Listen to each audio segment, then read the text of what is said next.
This is Fleet Admiral James Okonkwo. If you are hearing this recording, I am dead. So is everyone who served under my command. But we took them with us. This is Case File 871. This is my testimony.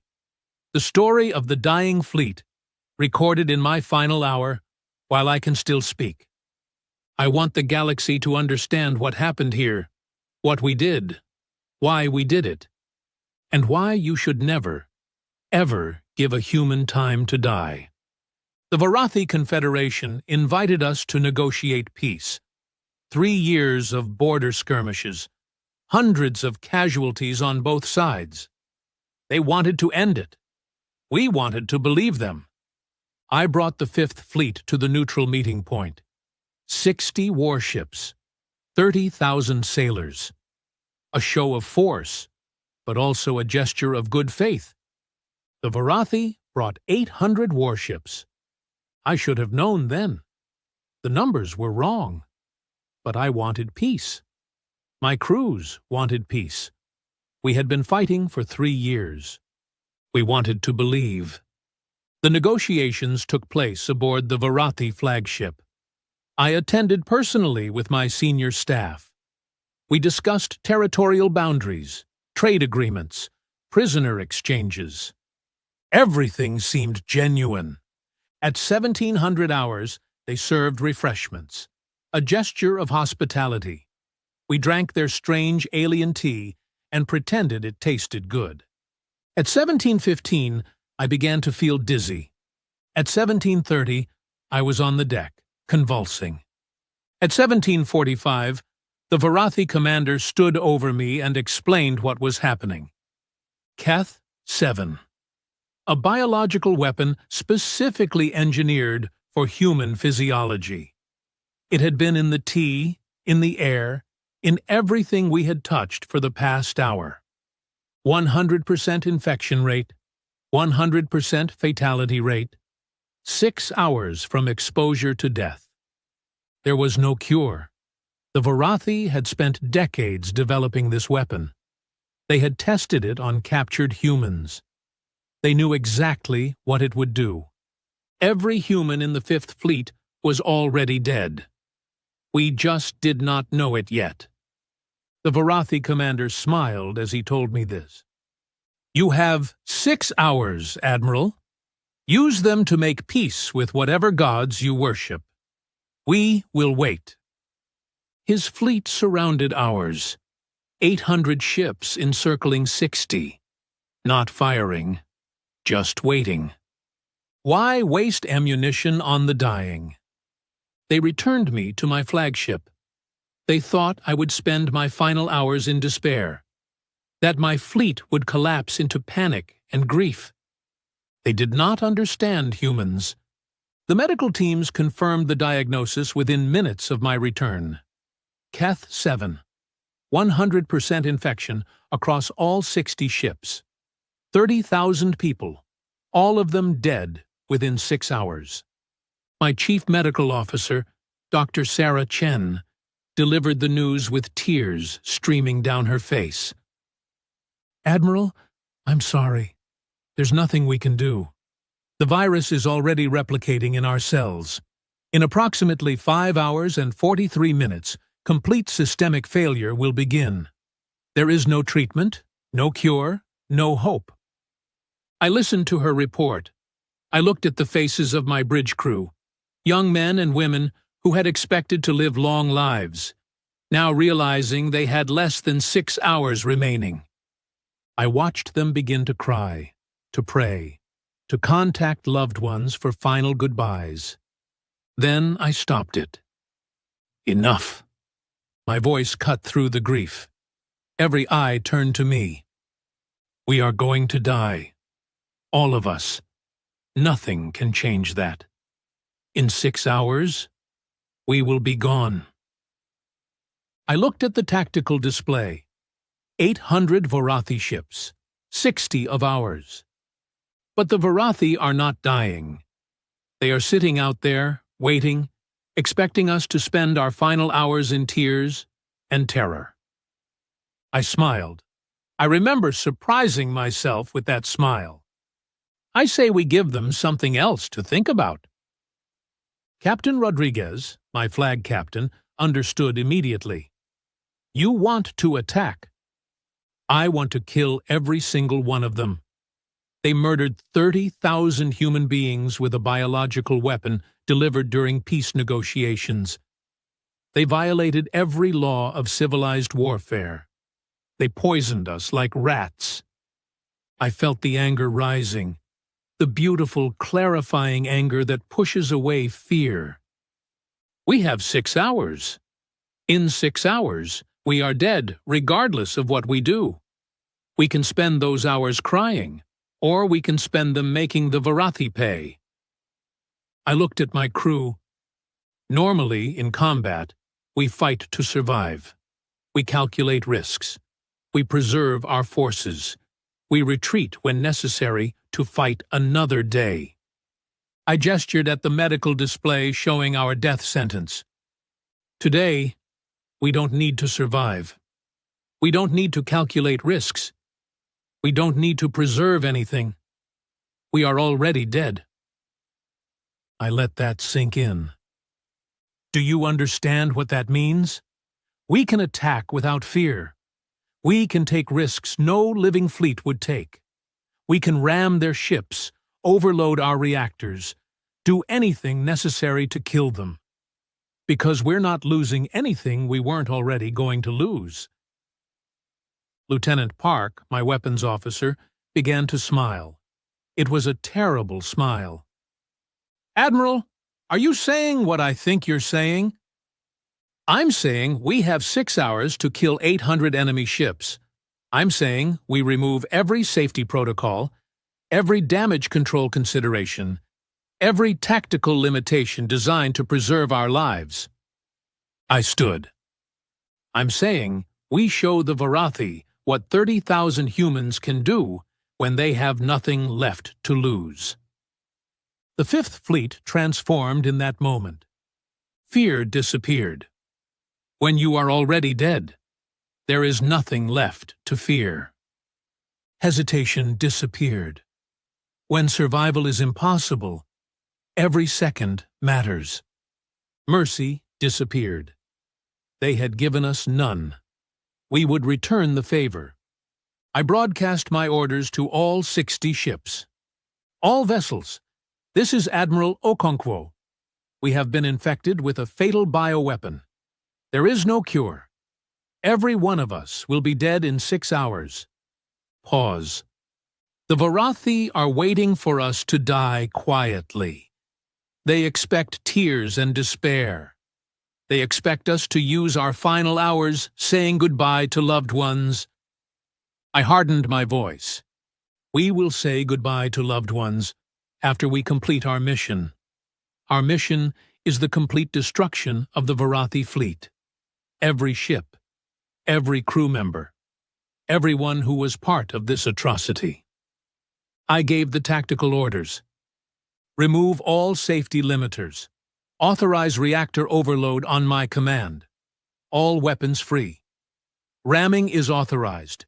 There are no rules of engagement. There is only killing. Final pause. We are already dead. Let's make sure we don't die alone. All ships, attack.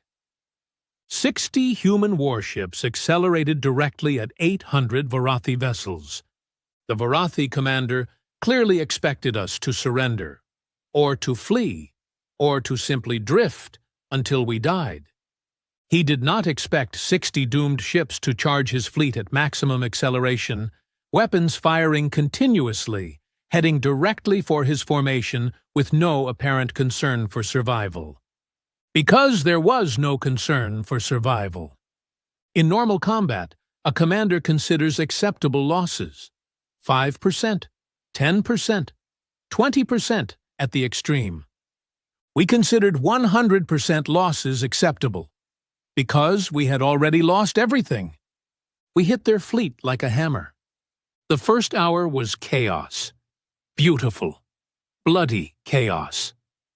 Human ships dove into Varathi formations, firing every weapon they possessed. When weapons failed, they rammed. When ramming wasn't possible, they detonated reactors. The TFS Valiant took out 3 Varathi cruisers by flying directly into their formation and overloading her reactor. 30 seconds of fighting, then a miniature sun where 4 ships had been. The TFS Defiance rammed the Varathi flagship at full speed. Both ships were destroyed. The Varathi fleet lost their commander in the first hour. We lost 12 ships in hour 1. We destroyed 97 of theirs. The Varathi tried to regroup.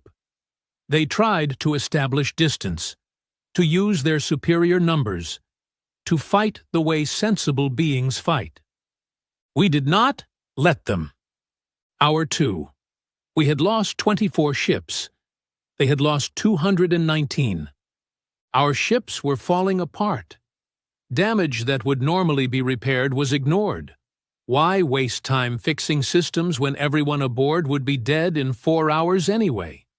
Crews that would normally be assigned to damage control were given weapons and sent to prepare for boarding actions.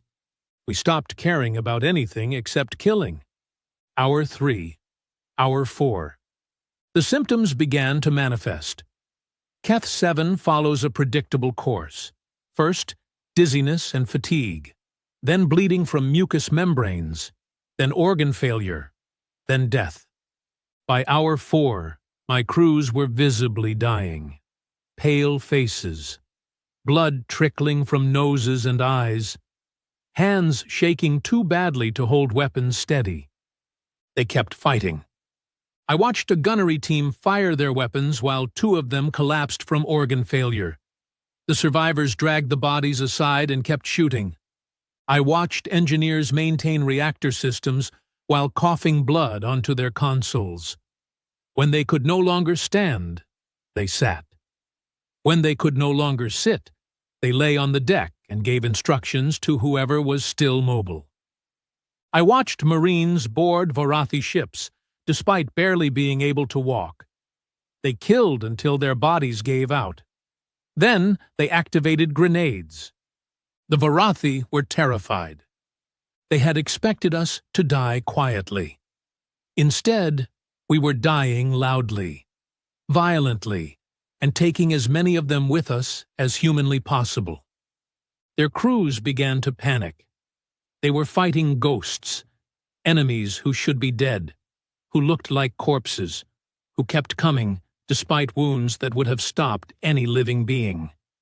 Because we were not living beings, not anymore. We were the dead, and we had come to collect company.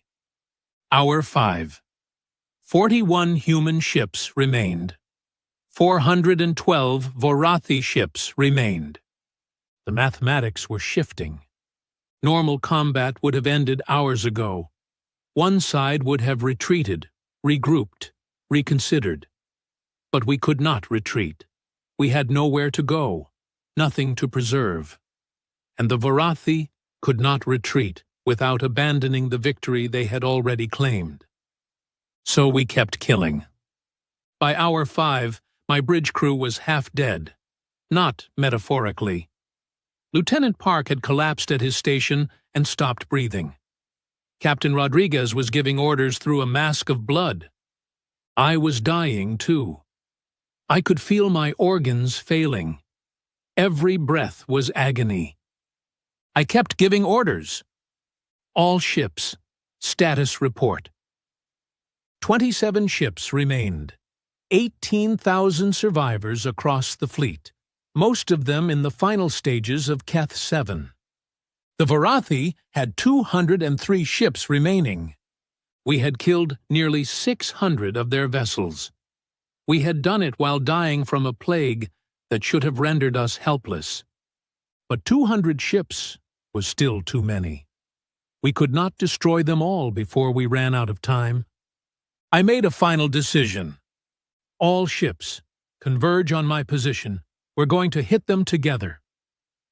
The remnants of the Fifth Fleet gathered. 27 ships, each of them damaged, each of them crewed by the dying, The Varathi saw us forming up. They began to pull back, trying to open distance. Too late. We charged. 27 ships at maximum acceleration. Reactors pushed beyond safety limits. Weapons firing until they melted. No concern for anything except reaching the enemy. We hit their formation like a spear. The next 30 minutes were a blur.